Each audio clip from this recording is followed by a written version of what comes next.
आगरू आपण छतु पत्र पोड़ा किंबा माछ पत्र पोड़ा नचेत चिंगुड़ी पत्र पोड़ा खाइथिबे। हेले केबे आलू पत्र पोड़ा ट्राई करिसेंती कि जदि करि नाहंती ताहाले एई आलू पत्र पोड़ा गोटे थर निश्चय ट्राई करंतु। एई आलू पत्र पोड़ार टेस्ट बहुत भल थाए। आकु आपण गरम भात हो किबा पखाल सहित हो जोथिरे भी खाइबे बहुत भल लागि थाए। ताहाले चलंतु स्टार्ट करिबा आजिर रेसिपी आलू पत्र पोड़ा। एई आलू पत्र पोड़ा पाई मु एठारे आलू को पतला पतला करी काटि नेइछि, लंबा लंबा पतला पतला करी काटि नेइछि। एबे मु किछि मसला रेडी करी। मसला रेडी करबा पई गोटे मिक्सर रे 1.5 चमच एठारे मु कला सोरिष नेइछि। ता संगरे गोटे चमच मु एठारे जीरा नेइछि। सोरिष ठारू सब बेले जीरा टिके कम रखिबे। एबे सेथिरे गोटे सुखिला लंका देइछि। आपण जदि राग बेसी खाउथिबे ताहले आउ बेसी लंका मध्ये देई परिबे। एबे मु सेथिरे रसुण 6-7 टी देइछि। तापरे ताको भल से बाटी नेइछि। एठी मु सोरिष मसला एठी रेडी करी नेइछि। एबे आलू रे सोरिष मसला मु एठारे 2 चमच देइछि। आपण जदि मसला अधिका पई चाहिबे ताले अधिका मसला मध्ये देई परिबे। मसला अधिका हेले भी भल लागे, हेले मु एठारे टिके कम मसला नेइछि। एबे सेथिरे मु गोटे पियाज मीडियम साइज रो गोटे पियाज नेइथिली, ताको लंबा लंबा करी काटी नेइछि। एबे पियाज को देइछि एवं गोटे टमाटो मु मीडियम साइज रो टमाटो भी नेइथिली। टमाटो को एठी टिके हल्का मोटा रखिछि, बेसी पतला मध्ये करिनि, लंबा लंबा करी काटी नेइछि। एबे गोटे टमाटो मध्ये देइछि। टमाटो देई सारिबा परे एबे मु सेथिरे स्वाद अनुसार लुण देइछि।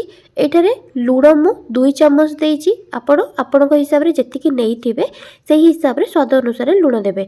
ता सहित गोटे चमच मु हळदी देइछि। हळदी देई सारी किरी भल से आलू पियाज टमाटो एवं मसला सबको मु भल से एठी गोळेई नेइछि। एठी भल से मु गोळेई सारिबा परे एबे सोरिष तेल मु 2 चमच नेइछि। 2टा बड़ चमच रे मु सोरिष तेल नेइछि। एबे सोरिष तेल देइकिरी ताकू आउ टिके भल से आलू को गोळेई नेइछि। एठी आलू को मु सोरिष तेल देइकिरी भल से गोळेई नेइछि। एबे मु कदली पत्र आनिकिरी सेकी नेइछि। कदली पत्र मु एई हिसाब रे काटिकिरी एई छोटो छोटो साइज रो नेइ आछि, ताकू सेकी देइछि, गैस रे सेकी देइछि। आपण जदि कदली पत्र बदल रे शाळ पत्र किंबा कखारु पत्र हो किंबा सारू पत्र हो सेथिरे भी जदि बनाउछथि ताहले भी हेबो।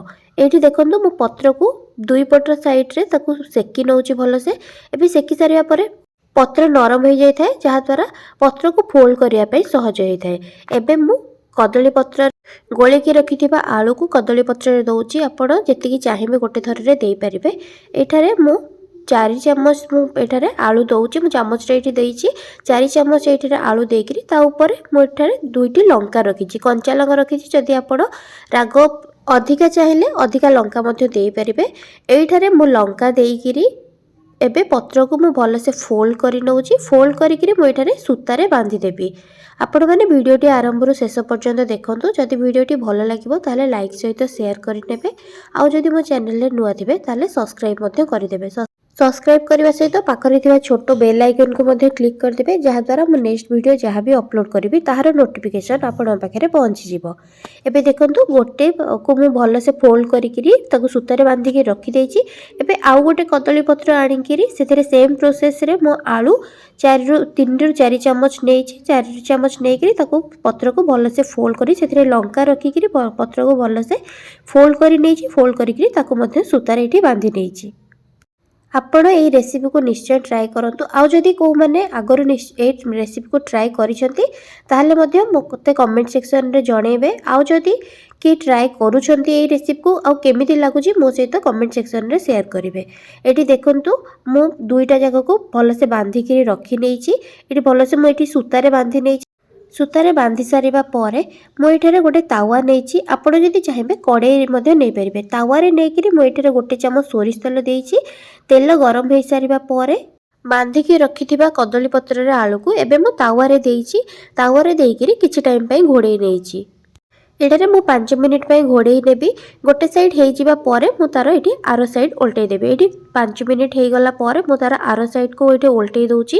एठी देखंतु टिके कदली पत्र एठी पोड़ी आसिलानी। एबिति एपट सेपट करिकिरी प्रति 5 मिनिट रे गोटे थर लेखा ताको उल्टौथिबे।